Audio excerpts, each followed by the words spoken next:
Hello viewers, আসসালামু আলাইকুম। কেমন আছেন সবাই? আশা করছি সবাই অনেক বেশি ভালো আছেন। তো আজকে আমি আপনাদেরকে দেখাতে চলেছি এই টিউটোরিয়াল পর্বে একটা ওয়ার্ডপ্রেস ওয়েবসাইটে আমরা যখন পোস্ট করি, দেখতে পাচ্ছেন এটা এক ধরনের দেখাচ্ছে, আবার এটা অন্য ধরনের দেখাচ্ছে। দেখুন এখানে টাইটেল লিখবেন অ্যান্ড দেন এখানে যে লিখবেন এখানে একটা ক্লাসিক এডিটর রয়েছে যেটার মাধ্যমে বিগিনাররা ইজিলি পোস্ট করতে পারবে এবং সিস্টেমটা এটা আগের যেটা রয়েছে ওয়ার্ডপ্রেস ভার্সন সেটা। আর এখন এখানে আরেকটা যেটা রয়েছে, এখানে দেখুন কোনো ধরনের অপশন কিন্তু আপনি খুঁজে পাচ্ছেন না। জাস্ট এখান থেকে প্লাসে ক্লিক করে দেন এই আইকনগুলো আনতে হয়। তো এটা নিয়ে অনেকে হিমশিম খায়, যারা নতুন ইউজার রয়েছে তাদের জন্য কিন্তু বেস্ট হচ্ছে এটা হচ্ছে পোস্ট করার ক্ষেত্রে। আর একটা ওয়েবসাইটের এখানে যে উইজেট গুলা থাকে, আমি যদি আপনাদেরকে দেখাই, এই যে উইজেট সিস্টেমটা দেখতে পাচ্ছেন এটা হচ্ছে ওয়ার্ডপ্রেসের লেটেস্ট সিস্টেম। যেমন এখানে ধরেন যে সাইড বার সেকশনে কি কি থাকবে সেটা এখান থেকে আপনি সিলেক্ট করে দিবেন। দেন এখানে front page, footer, sidebar 1, column 1, column 2, column 3 ইত্যাদি ইত্যাদি সবকিছু এখান থেকে সিলেক্ট করে দিতে পারবেন। বাট এগুলো খুঁজে পাবেন না, জাস্ট প্লাস আইকনে ক্লিক করে সেম প্রসেস ব্রাউজার থেকে আনতে হবে। বাট আগের উইজেট সিস্টেমটা কেমন ছিল, যে যখন ক্লাসিক্যাল ছিল তখন কিন্তু খুবই সহজ ছিল, যে এই সেকশনটা হচ্ছে অ্যাভেলেবল উইজেটস, মানে কোন কোন উইজেট গুলো আমরা ইউজ করতে পারবো সেটা এখানে দেখানো থাকে। এন্ড দেন এখান থেকে আমরা যদি অ্যাড করতে চাই, ধরুন এখানে একটা রয়েছে অডিও, আমরা একটা অডিও যদি অ্যাড করতে চাই সেক্ষেত্রে এখান থেকে কোথায় অ্যাড করব। এখানে দেখুন তিনটা সেকশন রয়েছে, একটা হচ্ছে মেইন সাইড বার, একটা হচ্ছে যেহেতু ই-কমার্স সাইড বার, আর একটা হচ্ছে ফুটার উইজেট, মানে একদম নিচে যেটা থাকে। এখন ইজিলি কিন্তু আমরা এখান থেকে ড্র্যাগ এন্ড ড্রপ করে যে কোনো অপশন এখানে টান দিয়ে আমরা ছেড়ে দিতে পারি, অথবা এখান থেকে রাইট ক্লিক করে এখান থেকে ক্লিক করে কোন সেকশনে রাখতে চাচ্ছি সেটা সিলেক্ট করা যায়। আমি আপনাদেরকে যদি প্র্যাকটিক্যালি দেখাতে চাই, এই যে সেকশনগুলা এগুলা কিভাবে এখানে আনা হয়েছে এখান থেকে, এন্ড দেন এখানে ডিলেট অপশন রয়েছে, কিন্তু চাইলে এনি টাইম আমরা ডিলেটও করে ফেলতে পারি। এই প্রসেসটা আমি আপনাদেরকে দেখাবো যে কিভাবে ক্লাসিক উইজেটটা এখানে করা যায়। সো আর বকবক না করে চলুন চলে যাই আমাদের ভিডিওতে।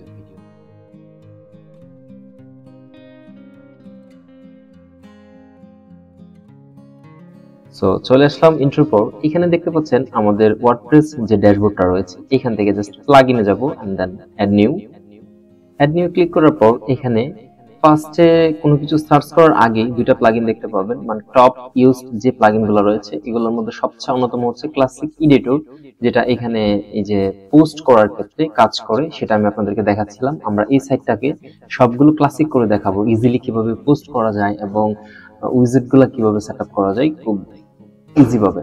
তো এই জন্য আমরা প্রথমে ক্লাসিক এডিটরটাকে ইনস্টল করব, অথবা আপনি খুঁজে না পেলে এই যে সার্চ বারটা দেখতে পাচ্ছেন এখানে আপনি লিখতে পারেন classic editor and then classic উইজেট যেটা আছে। এই দুইটা ওয়ার্ডপ্রেসের নিজস্ব প্লাগইন, কিন্তু এগুলা খুবই সেফ এবং সিকিউর। এখান থেকে দেন আমরা অ্যাক্টিভ করে নিব এন্ড দেন এখান থেকে ক্লাসিক উইজেট যেটা দেখাচ্ছে এটাতেও অ্যাক্টিভ ক্লিক করে দিব। দুইটাই যখন আমাদের অ্যাক্টিভ করা শেষ, আমি এখানে অন্য একটি ট্যাবে পোস্ট অপশন খুলে রেখেছিলাম এবং উইজেট অপশন দেখতে পাচ্ছেন, এটা আমাদের লেটেস্ট আপডেট যেটা রয়েছে সেটা। কিন্তু আমরা যেহেতু ক্লাসিক উইজেটে পূর্বেরটাতে ফিরে যেতে চাচ্ছি, সেজন্য যেহেতু আমাদের প্লাগইনগুলো ইনস্টল করে অ্যাক্টিভ পর্যন্ত করে ফেলেছি, দেন এখান থেকে যদি রিলোড করি তাহলে কিন্তু চেঞ্জ হয়ে যাবে। ভম, দেখতে পাচ্ছেন এখানে কিন্তু আমাদেরটা কত ইজিলি চেঞ্জ হয়ে গেছে। তো এখন এই যে সেকশনটা এখানে জাস্ট আমরা যখন পোস্ট করব সেটা টাইটেল লিখবো, আমরা এখান থেকে একটা পোস্ট লিখবো, সেজন্য লিখে ফেললাম টাইটেলটা দিস ইজ টেস্ট পোস্ট। আপনি চাইলে ইজিলি এখান থেকে পোস্টের লিংক কি দিবেন দেখতে পাচ্ছেন, এটা আপনি চাইলে কিন্তু এখান থেকে চেঞ্জ করে ওকে লিখতে পারেন। এখন এখানে আমরা কন্টেন্ট যেখানে লিখবো, দেখুন একটা অপশন রয়েছে অ্যাড মিডিয়া, যদি কোনো মিডিয়া অ্যাড করতে চাই সেক্ষেত্রে এটা করবো। এন্ড দেন এখান থেকে এই যে বাটনটা এখানে যদি একটা ক্লিক করি আরো কিছু অপশন ভিজিবল হচ্ছে আমাদের জন্য, এন্ড যদি আরেকটা ক্লিক করি সেটা হাইড হয়ে যাচ্ছে। আমাদের প্রয়োজন মতো এটা করে নিব। এবং এখানে আরো কিছু অপশন দেখতে পাচ্ছেন, বোল্ড, ইটালিক, লিস্ট, কোড ইত্যাদি ইত্যাদি অনেক কিছু রয়েছে। যাই হোক, আমরা একটা পোস্ট এখানে সংক্ষিপ্ত আকারে করে আপনাদেরকে দেখাচ্ছি। আমি এখান থেকে এই ইমেজটা নিব, এখান থেকে আমি একটা হেডিং নিব, জাস্ট হেডিংটাতে ডাবল ক্লিক করলাম। সরি, এটা প্রোটেক্টেড, আমরা অন্য আরেকটা পোস্টে যাব। ওকে, আমরা এই পোস্টটাতে চলে আসলাম। এখান থেকে আমরা হেডিংটা কপি করে নিলাম এন্ড দেন এখানে গিয়ে আমরা যদি পেস্ট করি সরাসরি হয়ে গিয়েছে, বাট এটা যেহেতু কপি পেস্ট করা এই জন্য হয়ে গিয়েছে। বাট আমরা যদি এখানে লিখি ways to making money online, দেখুন এটা কিন্তু ছোট হয়ে আছে। সো এটাতে কার্সরটা থাকা অবস্থায় এখানে যদি আমরা একটা ক্লিক দেই এন্ড দেন দেখতে পাচ্ছেন প্যারাগ্রাফ, হেডিং 1, হেডিং 2, হেডিং 6 পর্যন্ত এখানে রয়েছে। আমরা হেডিং 2 সিলেক্ট করব। নরমালি আমরা যখন ব্লগ পোস্ট করি হেডিং 2টা ইউজ করব, এটা খুবই ভালো, এটা সবাই ইউজ করে থাকে, তো আমরা এটা ইউজ করলাম। এন্ড দেন নিচে যদি আমরা কিছু লিখতে চাই, সেম প্রসেসে আমরা লেখাগুলোকে কপি করে এখানে পেস্ট করছি। দেখতে পাচ্ছেন এটা হয়ে গেছে। আমি চাইলে কিন্তু এটাকে প্যারাগ্রাফ থেকে হেডিং এ নিতে পারি এই অপশন থেকে, অথবা আমি চাইলে এই লেখাগুলোকে সিলেক্ট করে এখানে যদি বোল্ড আইকনে ক্লিক করে দেই বোল্ড করতে পারি। এন্ড দেন আমরা যদি এটাকে ইথালিক সিলেক্ট করি ইথালিক করতে পারি। এন্ড দেন এটাকে সিলেক্ট করা অবস্থায় যদি আমরা লিস্ট আকারে দিই লিস্ট করতে পারবো, নাম্বারিং করতে পারবো, তারপর এটা লেফট সাইড অ্যালাইনমেন্ট হবে নাকি মিডিল হবে নাকি রাইট সাইড হবে, এটাও কিন্তু এখান থেকে সিলেক্ট করে দিতে পারবো। আবার কোনো কিছু লিঙ্কিং করার ক্ষেত্রে এটা সিলেক্ট করে এই অপশনটাতে ক্লিক করলেই লিঙ্কটা আপনি বসিয়ে জাস্ট প্রেস করে দিবেন, এখান থেকে কিন্তু আমরা লিঙ্কিংও করতে পারি। ওকে, তো এই ছিল উইজেটের মাধ্যমে পোস্ট করার সিস্টেমটা, এডিটরটা। আর এখান থেকে দেখতে পাচ্ছেন আপনি ক্যাটাগরি সিলেক্ট করবেন, চাইলে নতুন ক্যাটাগরি ক্রিয়েট করতে পারেন। এন্ড এখান থেকে ট্যাগ সিলেক্ট করবেন, অ্যাড বাটনে দিবেন। এন্ড ফিচার ইমেজ এখান থেকে যদি ক্লিক করে দেন সেম আপলোড অপশনে থেকে আমরা যে কোনো একটা ইমেজ এখান থেকে আপলোড করে নিচ্ছি। ফাইনালি এখান থেকে আপলোড করে দিলাম। দেখতে পাচ্ছেন এটা ফিচার ইমেজ হিসেবে সেভ হয়েছে। তো এখান থেকে পাবলিশে ক্লিক করে দিবি, নরমালি হয়ে যাবে। এখন যদি আমরা উইজেটের অপশনে যাই, উইজেটটা কিভাবে কি করতে হবে দেখুন। আমরা কিন্তু এটা প্লাগইনটা ইনস্টল করেছিলাম, জাস্ট রিলোড করলেই ক্লাসিক এডিটরটা চলে আসবে। দেখতে পাচ্ছেন কত সুন্দরভাবে চলে আসছে। তো এখানে তিনটা অপশন রয়েছে আমাদের, সরি এটা টিম অনুযায়ী আলাদা আলাদা অপশন থাকে। এখানে কিন্তু দেখতে পাচ্ছেন 1 2 3 4 5টা অপশন রয়েছে, এবং উইজেট গুলো যেটা রয়েছে ফুটার এখানে কিন্তু 4টা রয়েছে। আমরা চাইলে এখান থেকে এনিথিং যা যা রয়েছে আমরা যে কোনো কিছু অ্যাড করে নিতে পারি। কিভাবে?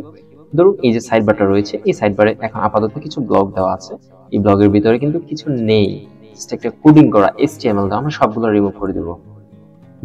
দেখতে পাচ্ছেন সাইড বারে কিন্তু আমাদের কিছু নেই। তো এখান থেকে যদি সাইড বারে আমরা একটা গ্যালারি অ্যাড করে দিতে চাই, এখানে যে অ্যাভেলেবল উইজেট গুলো আছে এখান থেকে আমরা ক্লিক করে দিব। এন্ড দেন গ্যালারিতে যদি আমরা একটা ক্লিক করে দিই, দেখতে পাচ্ছেন যে কোথায় অ্যাড করব সেটা দেখাচ্ছে। এটা যেহেতু সাইড বার, এখানে সাইড বার সিলেক্ট করা আছে, আমি এখান থেকে অ্যাড উইজেটে যদি ক্লিক করি, ফাইনালি দেখতে পাচ্ছেন এখানে কিন্তু গ্যালারি অ্যাড হয়ে গেছে। চাইলে এখান থেকে একটা গ্যালারি অনুযায়ী যে কোনো ছবি আমরা অ্যাড করে দিতে পারবো। সেম প্রসেসে আপনি যদি এখান থেকে একটা টেক্সট এডিটর অ্যাড করে দিতে চান, সেক্ষেত্রে এখানে টেক্সটে এসে সাইড বার সিলেক্ট রাখা অবস্থায় যদি অ্যাড উইজেটে ক্লিক করে দেন, এইখানে কিন্তু চলে আসবে। দেখতে পাচ্ছেন এখানে যা ইচ্ছে আমরা লিখে দিতে পারবো সাইড বারে। সেম প্রসেসে আমরা লেফট সাইড বার লিখতে পারবো, এখানে হেডার টগল সাইড বার লিখতে পারবো, এখানে মিডল রাইট সাইড বার লিখতে পারবো, এখানে front page middle left side bar লিখতে পারবো। এন্ড দেন ফাইনালি যদি আমরা উইজেটে লিখতে চাই, সেম প্রসেস। আমরা যদি এখানে ফুটার উইজেটে আমরা কলাম এ যেটা রয়েছে এখান থেকে একটা কাস্টম HTML এড করতে চাই, এখানে জাস্ট ক্লিক করার পরে দেখতে পাচ্ছেন ফুটার সাইডবার কলাম এ, এখান থেকে অ্যাড উইজেটে দিলে এখানে কিন্তু অ্যাড হয়ে গেছে। আমরা চাইলে এখান থেকে যে কোনো একটা কোডিং লিখে দিতে পারি, এন্ড দেন সেখানে শো করবে। তো আশা করছি আপনারা বুঝতে পেরেছেন যে পোস্ট করার ক্ষেত্রে এবং উইজেটগুলো সেটআপ করার ক্ষেত্রে ক্লাসিক উইজেট এবং ক্লাসিক এডিটরটা কতটুকু ইম্পর্টেন্ট এবং কিভাবে কাজ করতে হয়। তো এখানে যদি আপনাদের কিছু বুঝতে অসুবিধা হয় অবশ্যই আমাদেরকে কমেন্ট করে জানিয়ে দিবেন, চেষ্টা করব আপনারা যেভাবে বোঝেন সেভাবে গাইডলাইন দেওয়ার জন্য। সবাই ভালো থাকবেন, সুস্থ থাকবেন, আল্লাহ হাফেজ।